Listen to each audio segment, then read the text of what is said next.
photograph any of our monkey vegetation. We are a Tier 4 accredited botanical garden, which I'm told is the good one. This just means that we care just as much about our plants as we do our animals.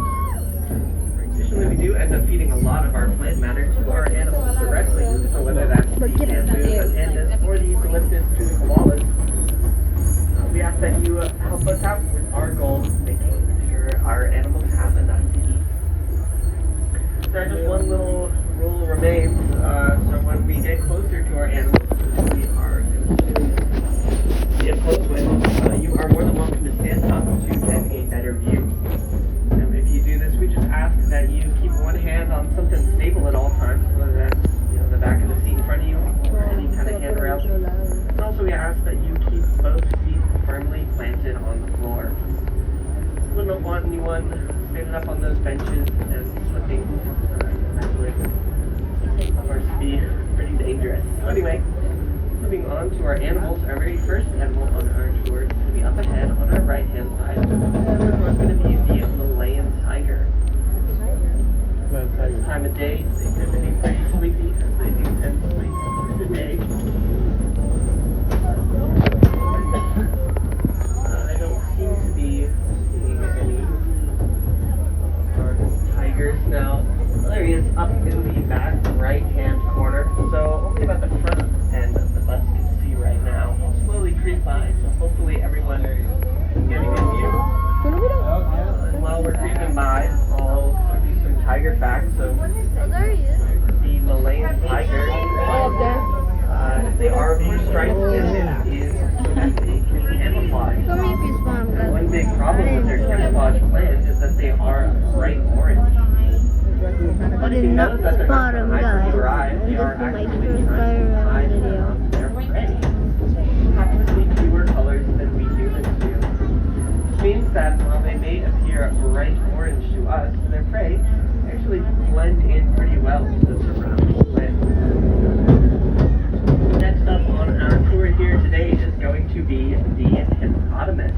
These guys do spend up to 16 hours a day in the water. Looks like that might be where they're at the moment. You might be able to peek into the pond and see some ears and eyes sticking up, but otherwise, if you'd like to come back and view them from our recently refurbished underwater viewing area, you are more than welcome to do so. Now, a couple of animals that we can see here are the okapis. They're a little bit far away. Just I'm touching the top of the bus right now. So it might look like a combination between a zebra and a horse. A donkey? Really, they're more close That's to a donkey. giraffe. Yeah, donkey, guys. A donkey. Little Donkey! fact about Get these out my guys, swamp! They have their own secret language. And it's a language so secret that we cannot even hear it. Our researchers were recording the sounds they made to learn more about their behavior. They actually found that there's a sound that they produce that's below the range of human hearing. Now, crucially for the okapis, the sound is also below the range of the hearing of their predators. This means that they can communicate with each other without worrying about the predators hearing that they are nearby. Now, in this habitat off to the right-hand side, sometimes catch a view of our monkeys. We have the red-tailed guenons as well as the swamp monkeys living here.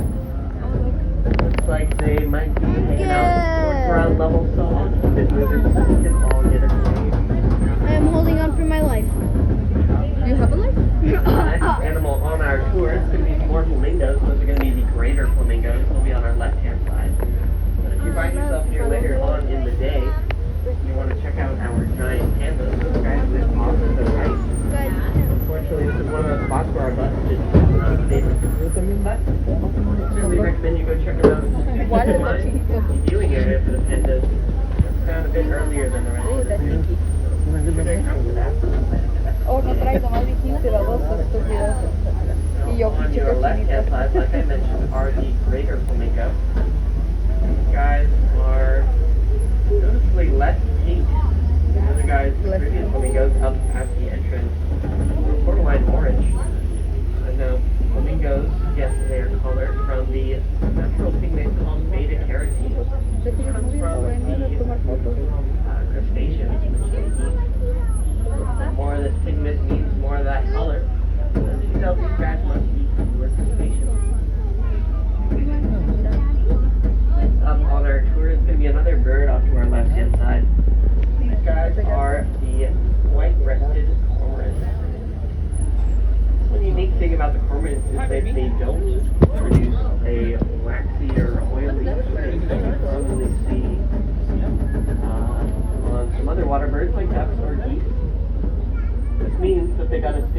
crouch with their wings spread out wide, almost as though they're asking for a hug.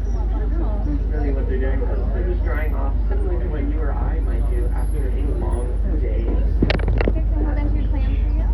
You guys are a San Diego native species, which means if you'd like to, you can go to La Jolla Cove and you can see hundreds of them spinning out there, their wings out wide.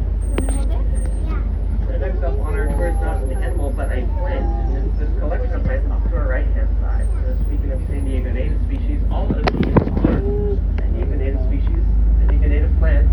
This means that they work perfectly into our local ecosystem. They're great for our local pollinators. This reminds me, something you can do to be an ally for wildlife. Quick little choice you can make if you find yourself planting some plants in your backyard, front yard, front porch, or even just a potted plant. I'm glad we came on this one. To plant native I'm species. glad we came on this It will one. help the local species, Kind of, as these plants are already well built to fit into Yeah. your local environment. yeah. Now, as we head up this hill, this is Polar Bear Hill. But there's not much to see aside from maybe a freeway. I'd like to use this opportunity to tell you all about your bus driver. So my name's Raleigh, like I mentioned at the beginning of the tour. I am an almost There's our cars driving by. growing up here. They even have cars. No, I'm just acting like they have like cars. They bought cars. Dang, they even have some cars as pets. Cars are reptiles, man. They're gonna have flying Teslas. In 5 years. Now pretty soon we are going to be pulling off into They're gonna become birds. Unfortunately, Teslas are gonna become birds. O las herbateras. No manches, vas con el Oh, billete should we de come here earlier? Should we come here earlier? $100. Mom, y el monillo. should we came here? Pero ¿por qué sí pagas? Mom, should we come here later? Yeah. I'm doing it. It's gonna be on YouTube. Really? Take that off.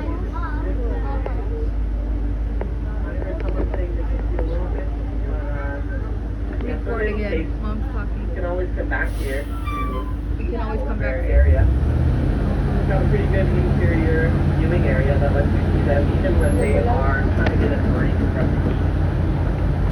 As we get down, it gets pretty hot here in San Diego. Summer is not even yet in full swing. And it's already up to the high, or I guess the low 80s, I believe. You might be wondering, a polar bear is of course an Arctic species, so how do they stay comfortable down here in San Diego? Well, we've made a number of different changes, so there's some simple ones to their habitat. Oh, you guys Giving can them see like it. nice air conditioned spaces they can go to nowadays, as well as the water in there, which is at about 40 degrees Fahrenheit. But the main change is their diet. So polar bears in the wild eat a very fat-heavy diet. This allows them to build up a layer of blubber.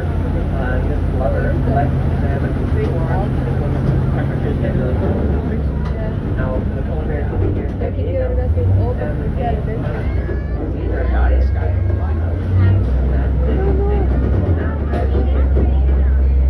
Just up above us here, Safari here. My personal favorite here at the Pero se mueve rápido. and a bit of a lifeline. No, no son Around una. us, you This can is now 33. take you all the way across the 33. park. You found yourself and you don't feel like taking a long walk back to the district.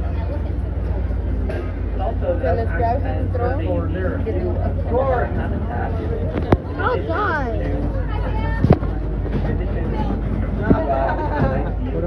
What about you? How do you think about it? Como un little tiger.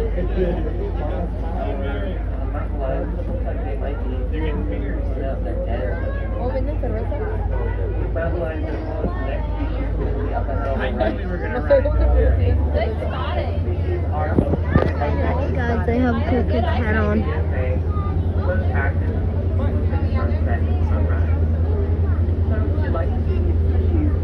Be a bit more active. Feel free to come back here. When the closes past 7 p.m. tonight.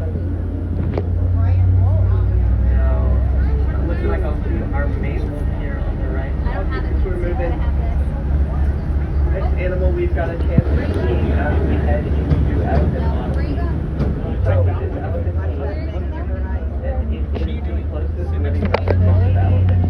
The Now, elephant. you know anything about elephants, you know that they Where? are the largest think it's gonna plant be somewhere on the planet. I'm trying to So I'm take a surprised to video of learn that. that their closest living relative is really no bigger than my cat Jake. And now these guys off to our left, they like to hang out on these shelves on the edge of the hive, and they are the rock hyrax. Little guys, and funnily enough, they are, of course, the closest living relatives to the elephant. They've even got little tufts beneath their There's wings. another one. Kind of represents their Where are they supposed to be? Possums? if they are right inside our line.